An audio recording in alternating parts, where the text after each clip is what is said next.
haki, sheria na usawa kwa wanawake wote. Ni walinda amani wanawake wa kikosi cha utayari cha 5 Tanz QRF kinachohudumu chini ya mwamvuli wa brigedi ya kujibu mashambulizi FIB ya ujumbe wa Umoja wa Mataifa wa kulinda amani nchini Jamhuri ya Kidemokrasia ya Kongo MONUSCO walipokuwa wakichagiza kauli mbiu ya siku ya wanawake duniani kwa mwaka huu 2026.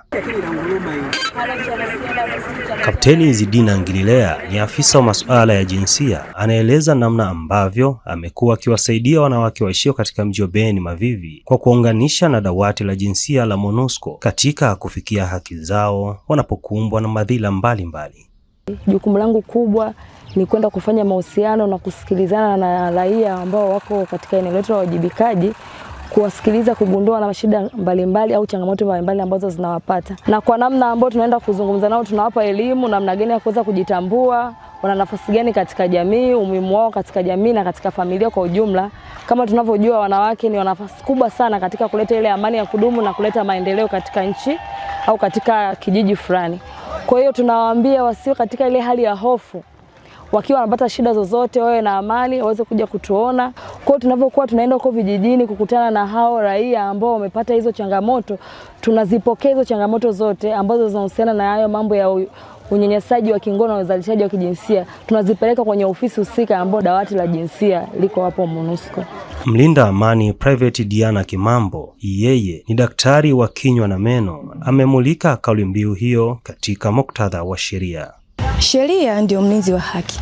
Katika kuchagiza kauli mbiu ya siku ya wanawake mwaka huu, ni muhimu sheria zilizowekwa ziendelee kusimamiwa kikamilifu kwa ustawi wa wanawake.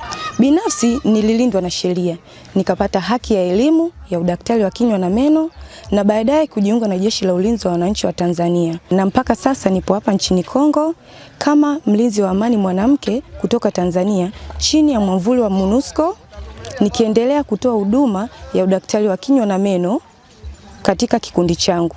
Pamoja na majukumu hayo, walinda amani hawa wanawake pia wamekuwa wakitekeleza majukumu mengine kwa kushirikiana na walinda amani wa kiume. Private Zulfa Mwita ni dereva wa magari katika kikosi cha Tanz QRF, na hapa anadadavua zaidi katika suala zima la usawa wa kijinsia.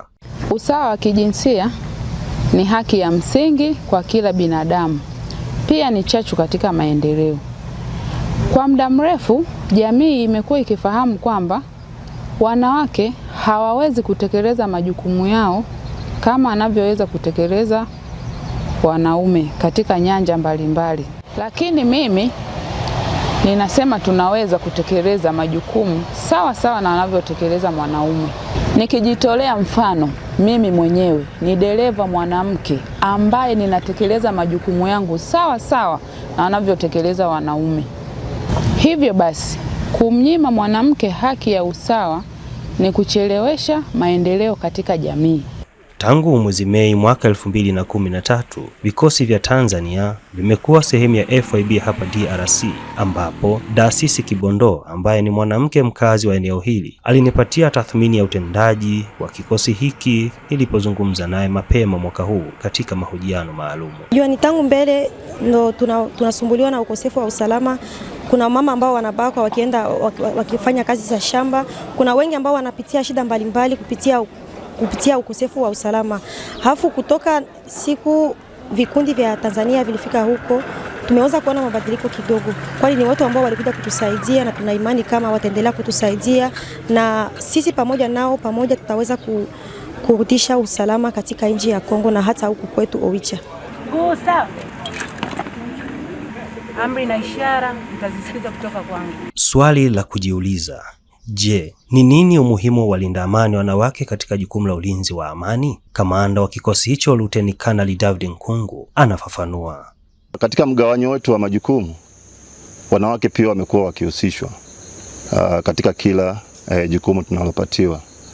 Wamekuwa na mchango mkubwa sana, hasa katika kuifikia jamii ambayo imeathirika na machafuko haya yaliyopo kwenye eneo hili la uwajibikaji. Kwa mfano, wanawake wamekuwa na msaada mkubwa sana kwenye kupata taarifa mbalimbali kutoka kwa jamii inayowazunguka, tukitambua ya kwamba waathirika wakubwa wa haya machafuko ni wanawake na watoto.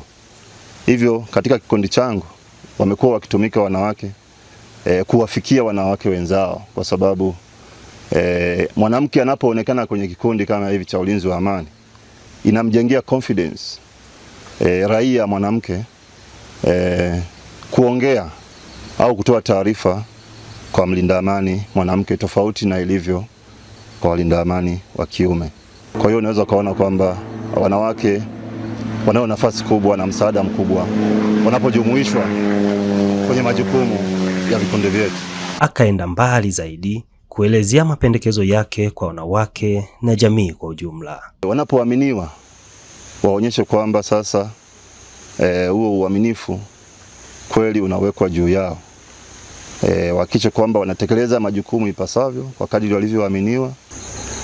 Lakini pia jamii ambayo tunaihudumia kwenye ile eneo la uwajibikaji iendelee kuwaamini hawa wanawake ambao wameaminiwa kushiriki kwenye ili jukumu la ulinzi wa amani. Kwa nukta hii, na hapa ndio nafikia kaditama ya makala haya kutoka Beni Mavivi, jimbo la Kivu Kaskazini, Jamhuri ya Kidemokrasia ya Kongo. Mimi ni Private Habibu Shabani wa Tanzki WRF.